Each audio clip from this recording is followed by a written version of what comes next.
Est-ce qu'il y a-t-il quelques personnes ici qui passent par la vallée de Baca? Vous savez, c'est le chemin qui passe par l'angoisse, la douleur, la souffrance. Est-ce que vous pouvez ramener le texte tout à l'heure de Psaume 84 au tableau? La vallée de Baca, c'est une vallée, donc le chemin du pèlerin qui va à la rencontre de Dieu à Sion. Ce chemin passe inévitablement par la vallée de la Baca. Et la vallée de la Baca, c'est une vallée de l'angoisse, une vallée de l'épreuve, une vallée qui terrorise des fois le pèlerin qui passe par là. La Bible dit au verset 6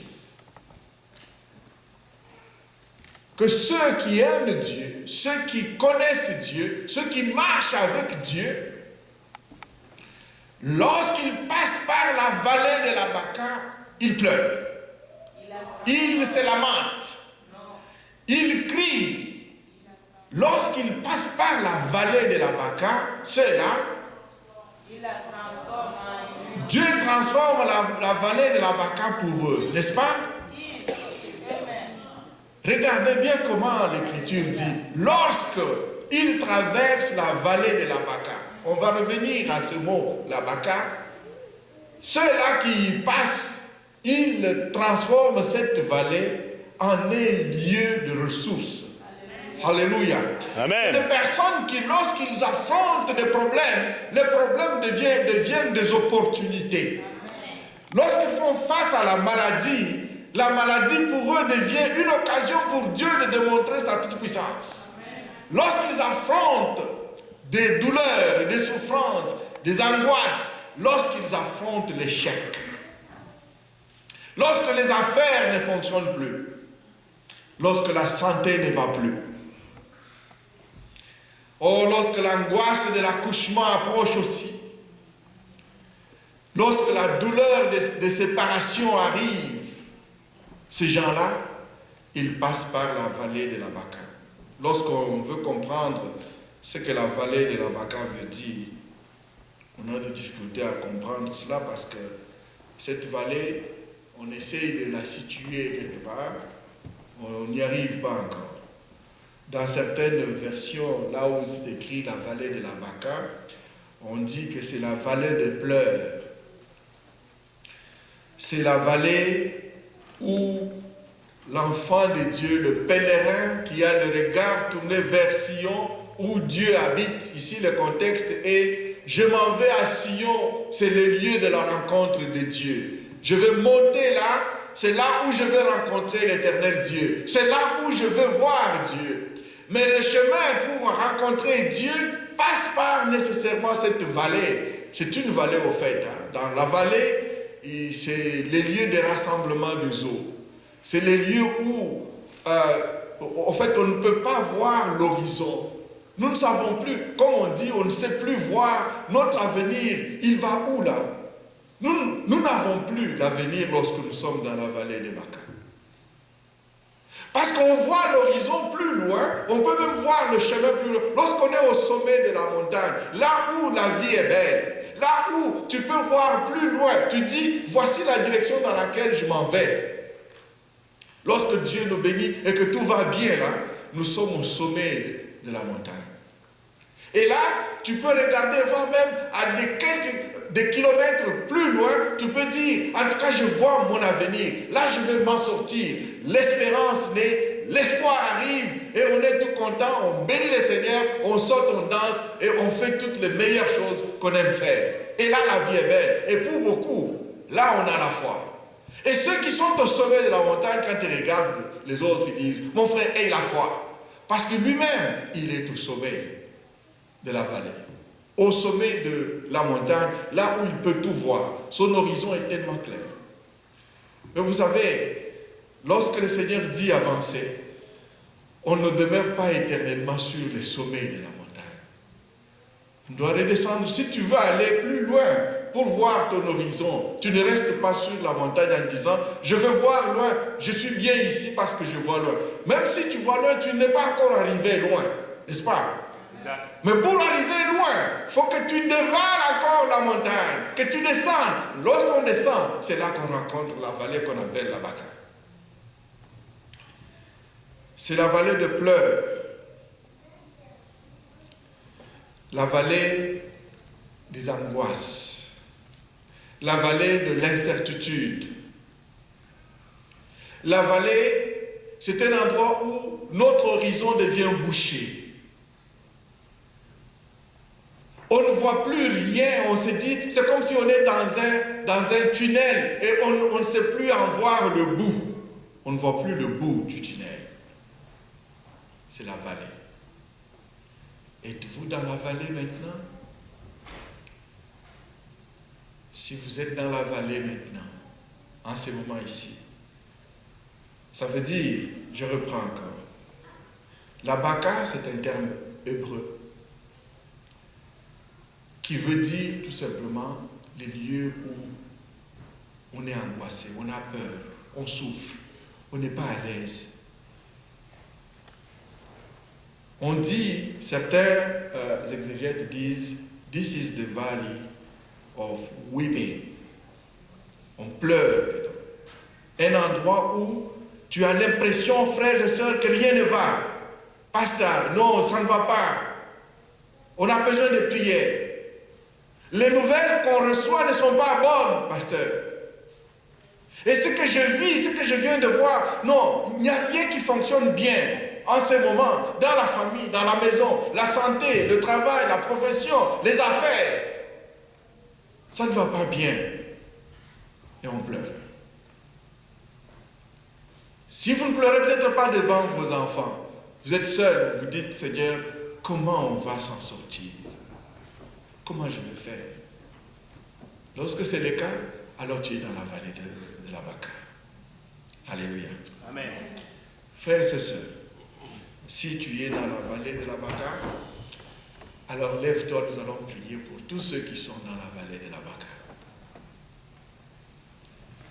Approche-toi ici devant. Nous allons prier pour ceux et celles qui sont dans la vallée de la Baka. Ils ont besoin d'aide, ils ont besoin de soutien, ils ont besoin de prière. Lorsque l'avenir semble être sombre, lorsque ça ne va pas, frères et sœurs, nous pouvons prier pour tous ceux qui passent par la vallée de la Baka.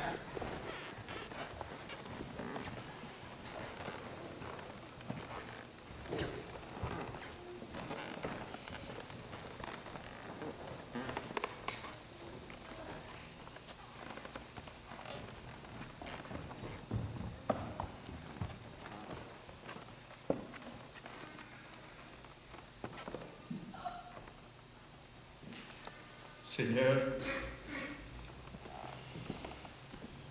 je veux prier, Seigneur, au nom de Jésus-Christ pour chacune des personnes ici présentes en ton nom.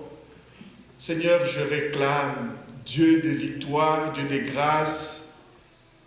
Toi qui nous as dit encore ce matin dans ta parole, lorsque réunis autour de toi, tu nous as dit que ceux qui se confient en toi,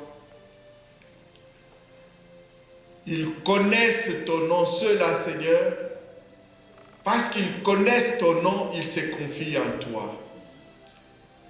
Et parce qu'ils se confient en toi, tu ne les abandonnes jamais. J'appelle le Dieu vivant et vrai, le Dieu fidèle à sa parole, le Dieu qui a fait la promesse pour l'accomplir aujourd'hui dans la vie de ces hommes et ces femmes ici devant toi, Seigneur. Tu nous as dit aussi que nous devons, Seigneur, chanter à l'honneur de ton nom, proclamer ton nom parce que tu es Dieu, le Dieu qui fait des hauts faits. Tu accomplis des faits, Seigneur, qui sont très hauts et que personne d'autre ne peut accomplir. Seigneur, maintenant, nous t'en donnons, Seigneur, l'opportunité. Accomplis tes hauts faits, Seigneur, dans la vie de ces hommes et ces femmes ici devant. Parce qu'ils sont dans la vallée de la Baka, Seigneur, et qu'ils pleurent, oh Dieu. Tu sais à quel niveau ils pleurent. Tu sais à quel niveau ils souffrent. Tu sais, Seigneur, ce qui est l'objet de leurs pleurs. Nous prions, nous te les recommandons dans le nom de Jésus-Christ. Toi qui essuies les larmes, viens essuyer leurs larmes, Seigneur.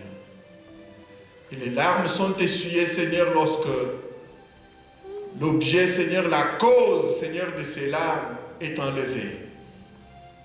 Seigneur, c'est ça, essuyer les larmes de leurs yeux. C'est pourquoi, Seigneur, nous ne pouvons pas savoir ce par quoi ils passent, mais toi, tu les sais. Toi, tu les vois, Seigneur. Et tends ta main, ô Dieu, pour les bénir, pour les soutenir, pour les fortifier, pour les relever, Seigneur, pour leur donner pour renouveler leur force, pour renouveler leur santé, Seigneur, pour leur donner ce dont ils ont besoin, Seigneur, afin de transformer cette Baka, cette vallée de la Baka, Seigneur, en un lieu plein de ressources. C'est ta parole qui nous l'a dit. Et nous faisons, Seigneur, que nous conformer à ta parole. Accomplis ta promesse. Étends ta main, Seigneur, et fais, opère un signe en faveur de ton peuple ici présent, Seigneur. Qu'il sache, Seigneur, que tu ne mens jamais. Que tu dis toujours la vérité. Que tu envoies ta parole pour guérir. Tu envoies ta parole pour redresser. Tu envoies ta parole pour corriger. Tu envoies ta parole pour bénir. Tu envoies ta parole, Seigneur, pour faire du bien. Merci de combler, Seigneur, ton peuple que voici. Que ton nom soit béni, notre Dieu. Au nom de Jésus, je te prie. Amen. Amen.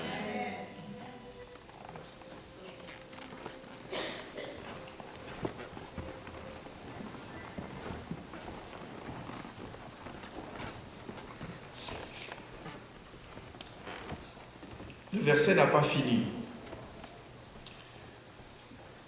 Lorsqu'il traverse la vallée de la Baka, il la transforme en un lieu plein de sources. Pas en un lieu de sources, mais en un lieu plein de sources. C'est lorsqu'il transforme ces lieux en un plein de sources, et voici ce qui vient ensuite. Les lieux de pleurs est un lieu potentiellement utilisable par Dieu pour qu'il soit un lieu de bénédiction. Amen. Parce que lorsque vous décidez de la transformer en un lieu plein de ressources, alors le Seigneur envoie la pluie pour recouvrir tous les lieux de la Baka. Comment est-ce qu'on peut transformer les lieux de Baka en un lieu plein de ressources? Voici les contextes, frères et sœurs. Le pèlerin ici dont il est question, si vous voyez, vous avez vu au début, on dit, même le passereau, c'est-à-dire le plus petit oiseau, il connaît là où il va aller le soir, la nuit. Il a son nid quelque part. Et le pèlerin dit, Seigneur, moi, ma vie, en fait, notre vie est un pèlerinage sur la terre. C'est pourquoi lorsque nous prions pour les anniversaires, nous voyons que chaque année, à chaque anniversaire, Dieu nous ouvre un nouveau pèlerinage de 365 jours et 6 heures. Amen.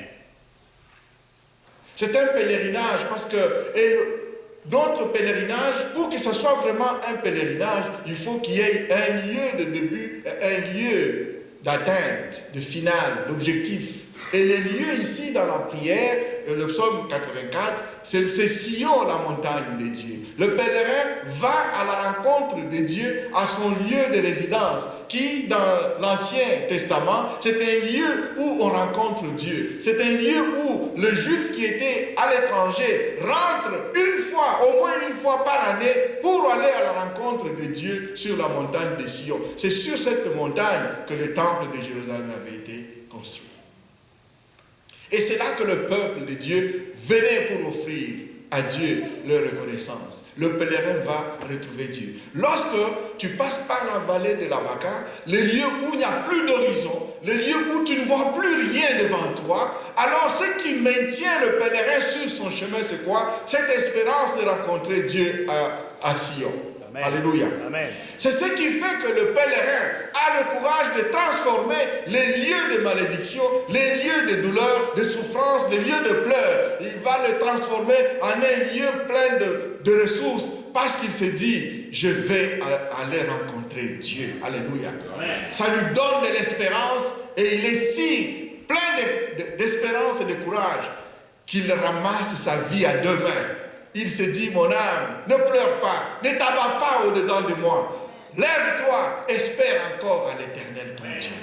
Parce qu'il est vivant, il va envoyer la pluie. Alléluia. La pluie, elle va venir quand tu es encore dans la bagarre. C'est ces lieux-là dont il est dit ici que lorsque nous savons voir Dieu, même dans notre lieu de bagarre, c'est-à-dire, la Bible nous dit, frères et sœurs, dans les proverbes, reconnais l'Éternel dans toutes tes voies.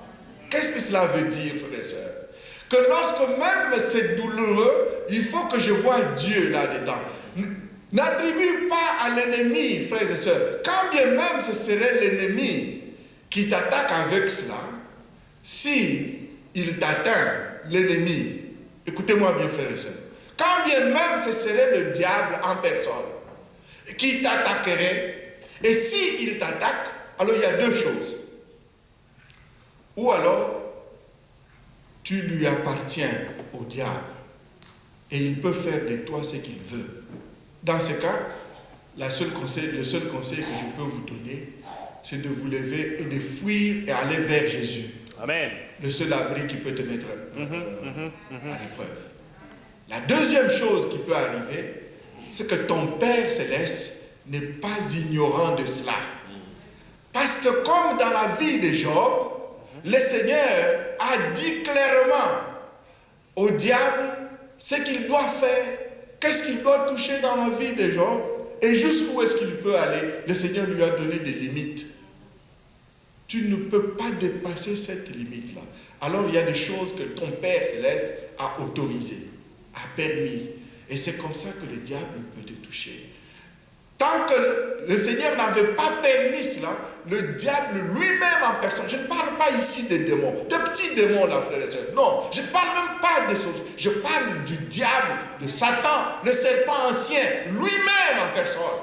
Il n'avait même pas le pouvoir, le droit de toucher ni à Job, ni à sa femme, ni à ses enfants, ni à ses biens, ni même à un seul agneau qui lui appartenait.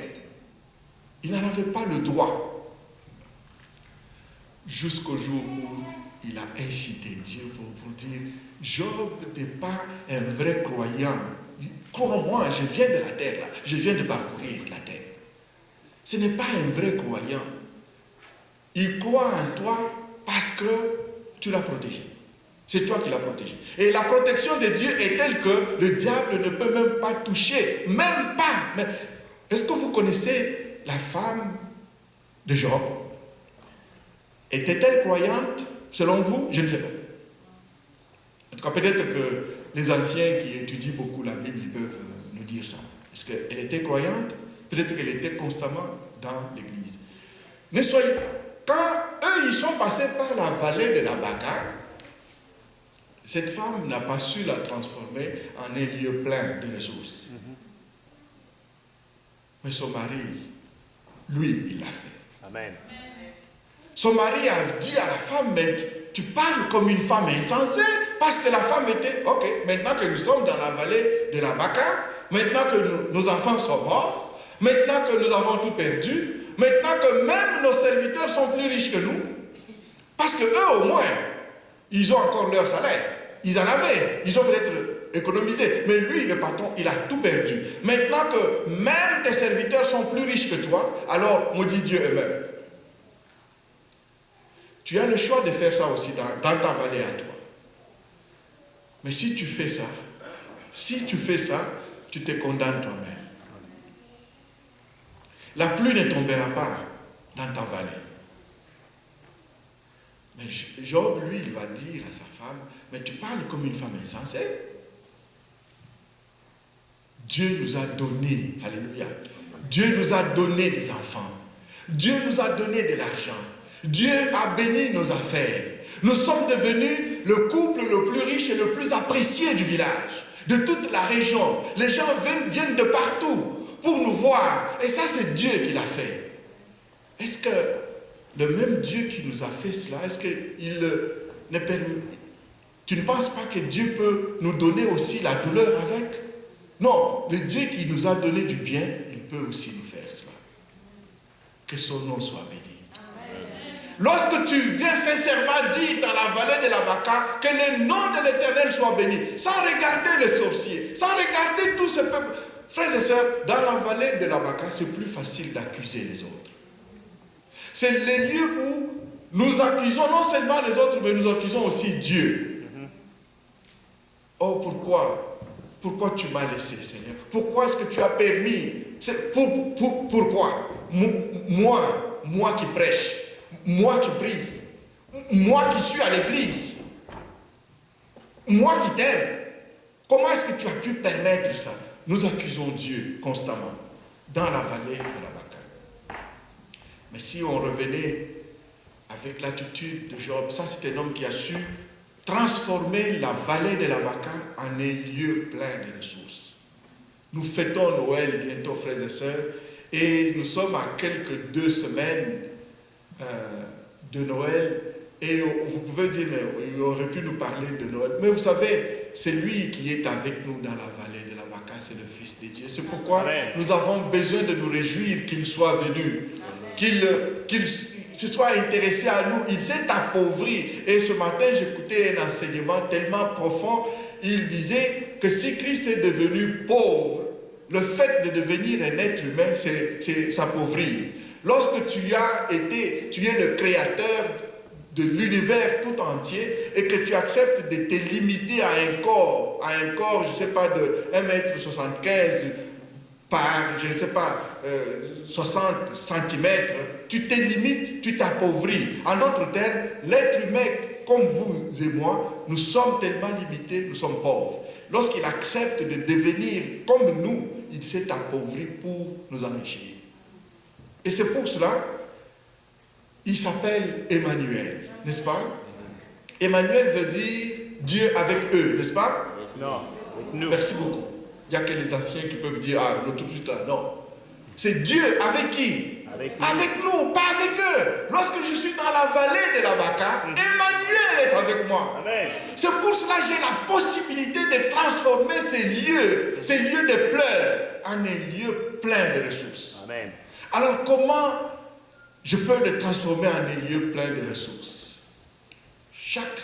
La situation qui me fait pleurer, je la regarde en face. Je lui dis, toi, regarde-moi bien.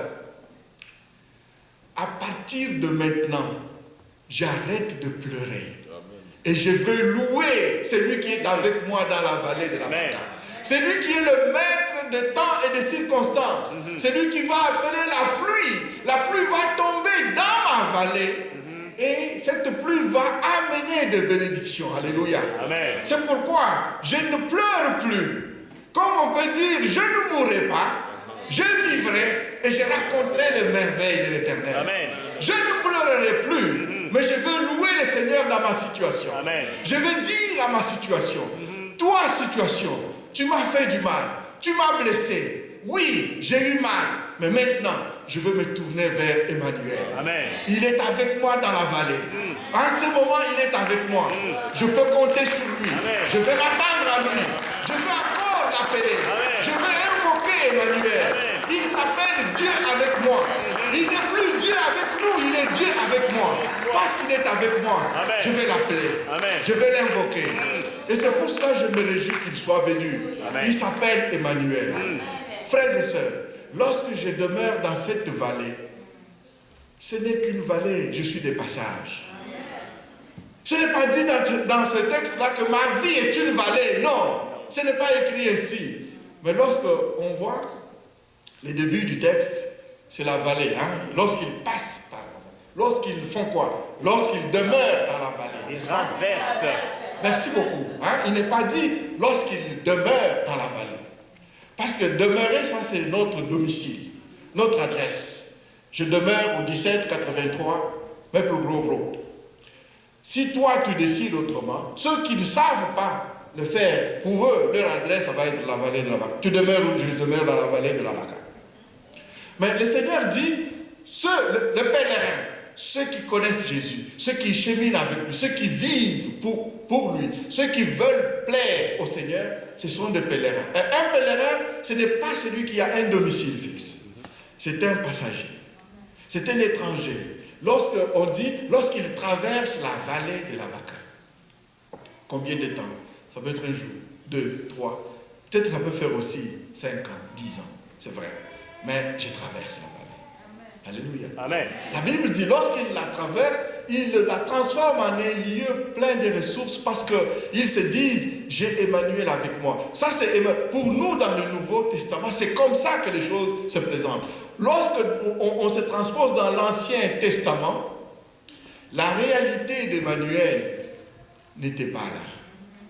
Pour eux, c'est Sion, il faut aller à la montagne de Dieu, là où il faut rencontrer Dieu. Et lorsque le Seigneur Jésus a dit, ô peuple, en fait, il parle à la femme samaritaine, il va dire, femme, ce n'est plus sur cette montagne qu'il faut adorer Dieu.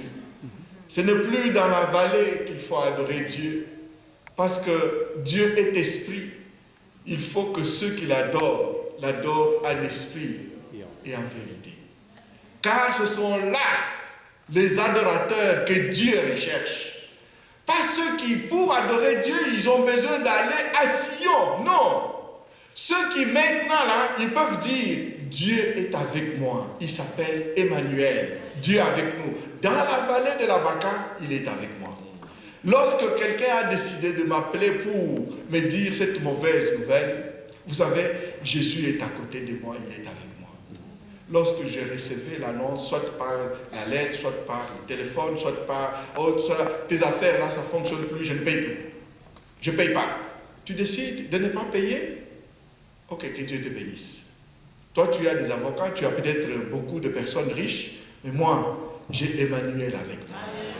Je vais parler à Emmanuel et tu auras de mes nouvelles bientôt. Quand Emmanuel te visitera, tu auras de nouvelles de moi. Tu apprendras que, évidemment, je sais Emmanuel. Voilà, frères et sœurs. Lorsque nous faisons cela, nous transformons notre lieu de Baca en un lieu plein de ressources. Et vous savez quoi? Lorsque nous arrivons à transformer, regardez, c'est nous qui transformons. Ce n'est pas Dieu qui va le faire. C'est vous qui le faites. C'est moi qui le fais. Lorsqu'il traverse la vallée de la Baca, il la transforme en un lieu plein de ressources. Tu la transformes. Amen. Ce n'est pas le pasteur qui va le faire, c'est toi qui vas le faire. Le pasteur aussi, s'il passe par les lieux de la Baca, il a besoin aussi de transformer ces lieux en un lieu de ressources. Mais la grâce qu'il a eue, c'est tout simplement de te rappeler qu'effectivement, dans la vallée, tu es plus que vainqueur. Tu es plus que vainqueur et maintenant, le Seigneur veut t'envoyer une pluie telle que